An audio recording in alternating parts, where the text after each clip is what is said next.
muy buenas tardes quienes son fieles a este programa en este momento veraniego, casi vacacional. Yo estoy en el interior del Paraguay, por eso puse un fondo falso. Estoy en las cordilleras, en el departamento de las cordilleras, desde la zona de Valenzuela, en donde está una de las mejores iglesias restauradas del Paraguay. Estoy hoy con mi amigo y colega de maestría en el Brasil, con quien hemos hecho tantos trabajos prácticos, hemos estudiado, hemos leído varios libros, hemos ejercido la docencia en Curitiba durante largos años.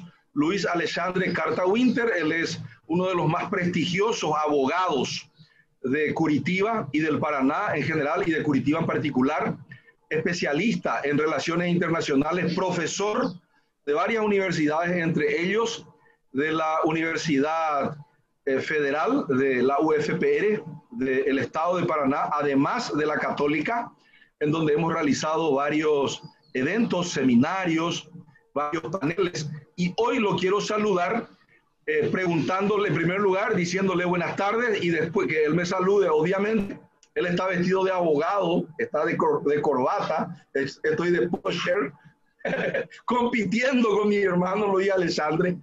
Entonces lo saludo y le pregunto cómo está la sociedad brasilera pandémica en términos generales, y después iremos hacia las internas de Bolsonaro y después iremos también hacia la cuestión sanitaria. Buenas tardes, Luis Alexandre. Boa tarde, como está você lá em Curitiba? Como está a temperatura lá? Alô? Agradável, embora nublado. É uma satisfação revê-lo, meu amigo. Já uma parceria de longos anos, desde a época do mestrado, quase, são 20 anos aí, né? Aliás, 22 anos, né? Desde que começou, é uma história já, é uma bela história. Eu peço licença a vocês, eu vou falar em português, meu raciocínio funciona melhor em português, é melhor do que o meu espanhol, que às vezes cometo muitos erros de concordância. Então, prefiro na minha língua mesmo. Eu vou falar devagar, né, despacito, para que possam entender. Aqui, o problema, quando nós falamos de Brasil, é que a gente esquece o tamanho do país. Nós estamos nas notícias, está acontecendo na Amazônia, no estado do Amazonas, aquele problema de falta de oxigênio. Isso, claro, nós temos aqui como acontece nos países democráticos, existe um jogo de influências, parte da imprensa é a favor, parte da imprensa é contra. Então, isso se capitaliza politicamente. Lembrar que nós somos uma federação, mas o estado do Amazonas, para nós, eu estou no Paraná, o estado do Amazonas está a mais de 4 mil quilômetros daqui, 4, 5 mil quilômetros daqui. É uma realidade distante para nós. Por exemplo, as questões que acontecem aí no Paraguai afetam muito mais a nós aqui do estado do Paraná do que a questão do Amazonas. E nós somos uma federação. Significa que tem a competência do governador, e a nossa federação, na Constituição brasileira, ela tem uma peculiaridade. Ela é uma federação constituída pelos municípios, pelos estados e pela União. Então, existem competências que são do prefeito, existem competências que são do governador, existem competências que são do presidente. O que foi feito? Uma decisão do Supremo Tribunal Federal, o ano passado, ele coloca que a questão de saúde, de atendimento, é de competência do município e do Estado. E aí, o que houve? Aí quiseram crucificar o governo federal, parte da imprensa, porque não fez o que deveria ter feito. Eu não sou entusiasta desse governo, mas nós temos que colocar os pingos nos is. Existem competências de cada um, de cada órgão. E a competência nesse caso, era do governador e do prefeito. Esse problema, que acabou sendo de saúde pública, ela acaba sendo ela foi capitaneada também por setores da imprensa. Aqui, lembra-se que o país, nós temos 8.515.000 quilômetros quadrados. Isso aqui é um continente. E as distâncias são enormes. As distâncias são enormes. E as realidades também são muito diferentes. E esse é o seu grande problema. Como é que está a questão do Covid-19 aqui no Paraná ou em Curitiba? Está complicado. Realmente, os hospitais estão cheios. Eu mesmo tive isto. Eu também fui internado. O que eu senti na carne é que há não há uma ciência exatamente do que fazer, porque se conhece pouco do vírus. Então, o que eles trabalham? Eles trabalham na questão do fortalecimento. Então, evitar, se toma injeção na barriga para evitar o que se descobriu do coronavírus, que o que ele mata? Ele mata com uma doença silenciosa, pela trombose. Então, para ver a questão, para prevenir a trombose. As pessoas que estavam, a maior parte das pessoas que morreram no início, era por causa da trombose, que ela é uma doença silenciosa. Então, o que eles fazem? Eles fazem prevenção no hospital contra a trombose. Luiz, uma pergunta.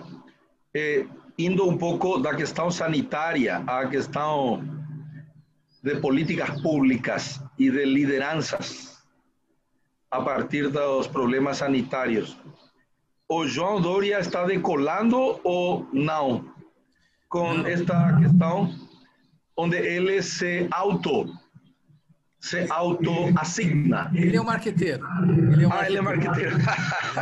Porque ele disse, eu sou o salvador do Brasil, meu Instituto Butantan vai salvar o Brasil. Como você está enxergando essa situação atual da política brasileira, onde Bolsonaro é considerado um fracassado e João Dória, governador do estado de São Paulo, cujo Instituto Butantan está fabricando a vacina, pode ser considerado o João Dória um vencedor e o Bolsonaro um loser ou não? Não. Lembre-se, embora o São Paulo seja o estado mais importante da federação, nós temos aí o Rio de Janeiro, temos Minas Gerais, temos Rio Grande do Sul, mesmo o Paraná, que a política de São Paulo pouco refletiu para nós. O estado de São Paulo é o mais forte economicamente, sem dúvida. Mas isso deu um ganho político para ele em termos. Fica mais na ordem do discurso. Ele é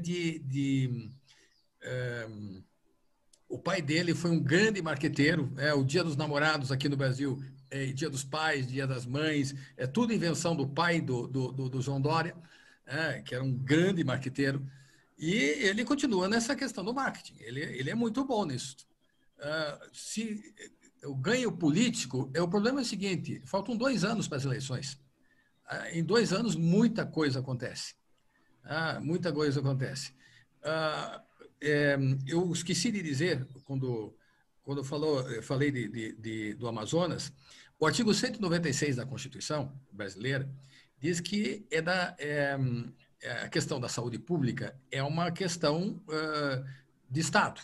É uma questão de Estado. Então, só que nós, como somos federações, nós temos divisão de competências.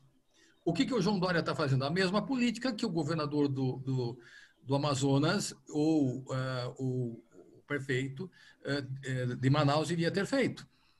Só que é o estado mais rico e acaba, já que ele aproveitou a decisão do Supremo e fez a campanha, né? Trouxe a vacina, etc. Mas também isso dá um outro problema. E é uma coisa que nós podíamos discutir até na questão das leis de maquilas aí. A possibilidade de criar, isso demonstrou o quê? Que o Brasil está, a desindustrialização do Brasil é muito grande. Todo mundo foi para a China. Nós temos que aproveitar essa medida para que, criar mecanismos que torne interessante o fabrico aqui, na região do Mercosul. Isso seria interessantíssimo, estrategicamente. Seria interessante. Escuta, o Mercosul, como você está vendo, agora voltou Fernandes, mais progressista na Argentina. No Paraguai está um cara que é mais ou menos parceiro do Bolsonaro, e no Uruguai também. Só que achávamos que... e na Bolívia, que também está aí como observador, quase sócio do Mercosul, voltou à esquerda. Então, o que está acontecendo no Mercosul? Você que é experto no Mercosul, o Mercosul acabou ou o Mercosul vai ter uma nova vida? Seu livro, meu irmão. Você me precisa mandar um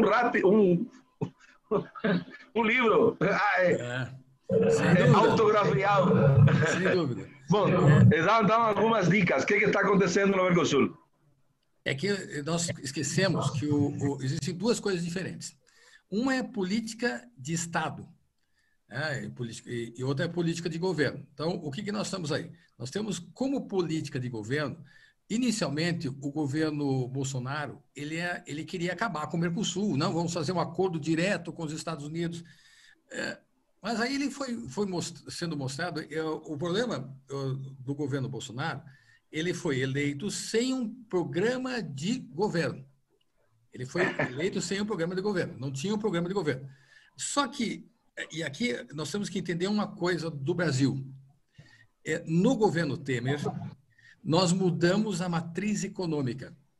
Quando o governo Temer estabelece um teto de gastos, isso vai e promove, dá o início e continua no primeiro ano do governo Bolsonaro, a reforma trabalhista.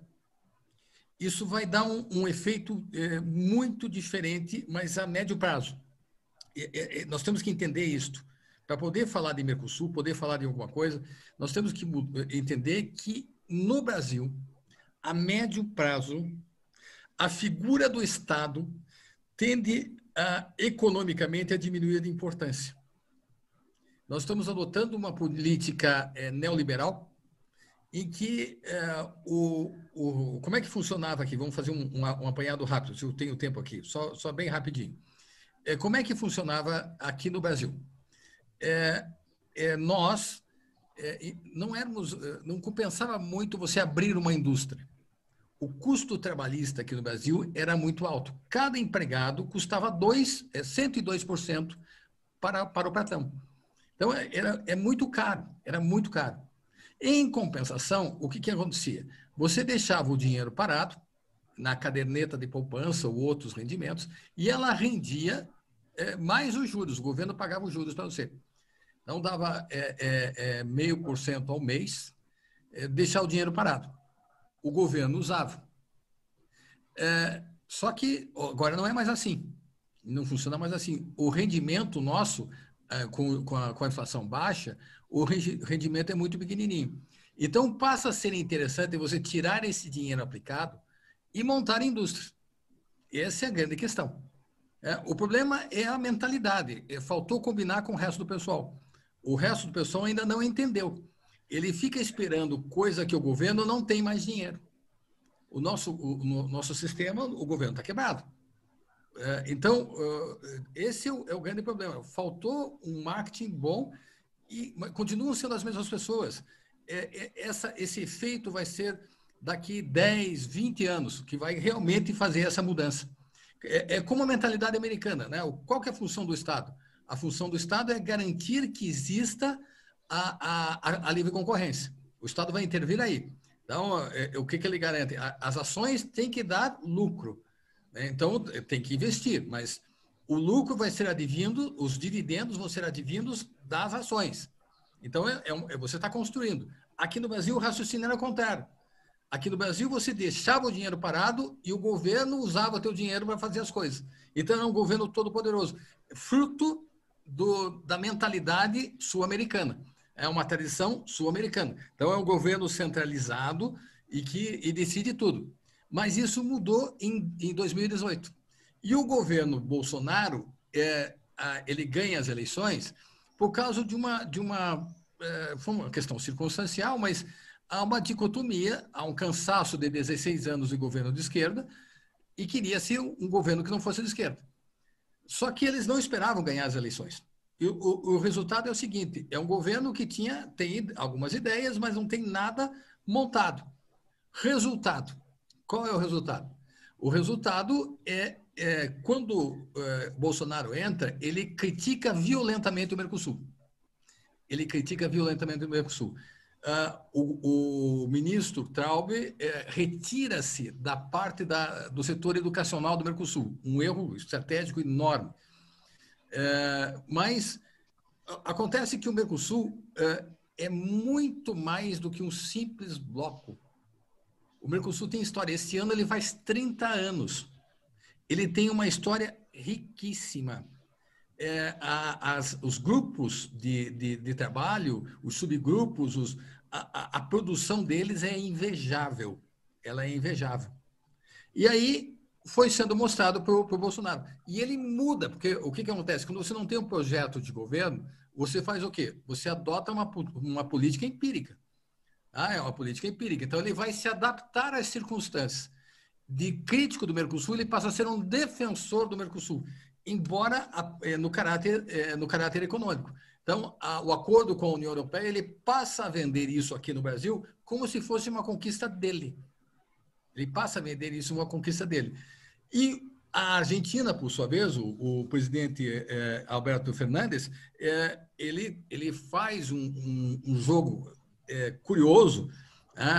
Ele faz um jogo em que se retira da parte negocial do Mercosul. Mantém os que já tinham, mas não quer avançar com outros setores. Então, fica numa situação curiosa, né? Fica numa situação curiosa.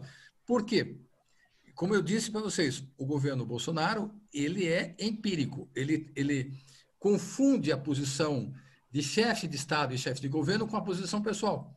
Então, ele faz declarações a favor do presidente Trump, fez declarações a favor do presidente Macri, do ex-presidente Macri. Então, ele acaba... isso acaba tendo algumas consequências, mas não tão grande quanto as pessoas querem atribuir. Por exemplo, semana passada, aqui no Brasil, havia a campanha por parte dos setores de imprensa para retirar o ministro de Relações Exteriores do Brasil, dizendo que a China, para negociar com o Brasil, quer a retirada do ministro. Isso é uma barbaridade. Imagine se os estados vão se miscuir nos assuntos internos de outros estados. Isso não existe. Isso não existe. Mas era vendido aqui para as pessoas consumirem como uma forma de que governo ruim. Eu não sou, como eu disse, eu não sou entusiasta desse governo. Mas uma coisa é uma coisa, outra coisa é outra coisa. Nós defendemos a questão de políticas que tenham políticas consolidadas, o que esse governo não tem. Então, como é que fica a questão do Mercosul? O Mercosul vai bem. O Mercosul, com todas as crises, ele demonstra-se ser mais forte do que as políticas de governo, porque ela é uma política de Estado. O Mercosul é uma política de Estado. Isto é uma coisa diferente. Ele vai subsistir apesar dos governantes. O processo de integração é um processo sem volta. O processo de integração é um processo sem volta. Ele pode acelerar ou pode diminuir, mas não vai acabar. Então, os setores, e isso eu tive oportunidade, por isso que eu vou mandar depois para o Victor, mas vocês conseguem no site do Instituto Memória, vocês conseguem trazer isso aqui. Está no site do Instituto Memória. Está sem som, Victor. Agora, Luiz, uma questão, estava tentando falar. Agora, uma questão final, temos 5 minutinhos. renegociação anexo C Itaipu. Aqui tem uma bagunça neste momento que você deveria, aliás, eu vou te mandar alguns insumos informacionais para que você possa também enxergar, analisar, refletir sobre como está indo aqui a questão da negociação de Itaipu, que será da turma Bolsonaro e da turma Mário Abdo Benítez. Agora foi nomeado como presidente da Itaipu, diretor paraguaio, um cara que alguns acusam ele de ser um cara que tentou trair a nação. Então, como você acha que será a negociação com Bolsonaro? Nós temos o anexo C, ele vai vencer agora, e nós temos nós temos um foro aqui no Paraná, em que com a participação do cônsul do Paraguai, das autoridades, de várias autoridades brasileiras, para discutir qual é a melhor solução. Nós temos dois problemas. Um é o problema do Paraguai em si, né? A questão interna de vocês aí, como vocês vão resolver. A outra é a questão dos royalties, que nós temos um problema de discussão. A tendência do governo Bolsonaro é colocar os royalties para o Brasil, e a nossa briga é trazer os royalties para o Paraná. Trazer os royalties para o Paraná. Então, são dois aspectos. São dois aspectos. Como é que vão ser resolvidos esses problemas? Nossa política aqui no Brasil, ela tem uma peculiaridade. Vocês imaginem um presidente que não tem partido. Ele foi eleito por um partido, brigou e está sem partido. É o caso do Brasil. Nós temos um presidente da República, chefe de Estado e chefe de governo, que mudou de partido mais de 10 vezes, é um cara profundamente a favor dele, e que para poder se manter, ele tem que fazer concessões para o Congresso. Ele tem que fazer concessões para o Congresso. Então, nós temos aqui a política no Brasil, ela segue um ritmo próprio, em que um presidente que não tinha plano de governo, ele vai ter que transigir com o que nós chamamos de centrão, o grande centro. Não é nem de esquerda, nem de direita, é um centrão, e é fisiológico. Então, como é que vai ser feito o futuro? Até para a garantia da subsistência, da sobrevivência do presidente. Que nosso presidente tem um setor que quer o impeachment e outro setor que defende o presidente. Então, ele tem mais ou menos 30% dos eleitores são a favor do presidente. 40% não estão nem aí. E os 30% são contra. Então, nós estamos aqui num jogo de força. Num jogo de força. Mas, para que ele possa sobreviver politicamente, ele tem que se aproximar do centrão. E nessa Escuta, questão... Oi. Aqui tem uma questão interessante. Ele não vai ter impeachment até 2023, porque aqui também no Paraguai se fala de que tem uma turma aqui que quer fazer um impeachment também ao presidente daqui, um juízo político, como eles falam. Estamos então com dois presidentes que estariam negociando a Itaipu, anexo C, em 2023, 2022, que estão na corda, assim en español, en la cuerda floja. ¿Es así allá también? Porque aquí también es así, te estoy pasando esa información. ¿Es así? Isso. É assim. Então, vai depender das circunstâncias e das conveniências. Então, vai ter muito jogo de cena. Muito jogo de cena. Aliás, ele está agora... Hoje eu vi que os professores, nossos colegas da FGV, com os alunos, fizeram uma manifestação a favor do impeachment. Você acha que esse movimento pode ganhar força? Será o terceiro impeachment desde 92. É muito ruim. Você sabe que a minha posição, tá? Fazendo propaganda aqui, mas é importante. Tá? Eu sou parlamentarista. Eu acho que o problema do impeachment paralisa o país. Tanto aí de vocês, quanto aqui, o problema do impeachment, os negócios, não é bom para os negócios. Isso não é bom para os negócios.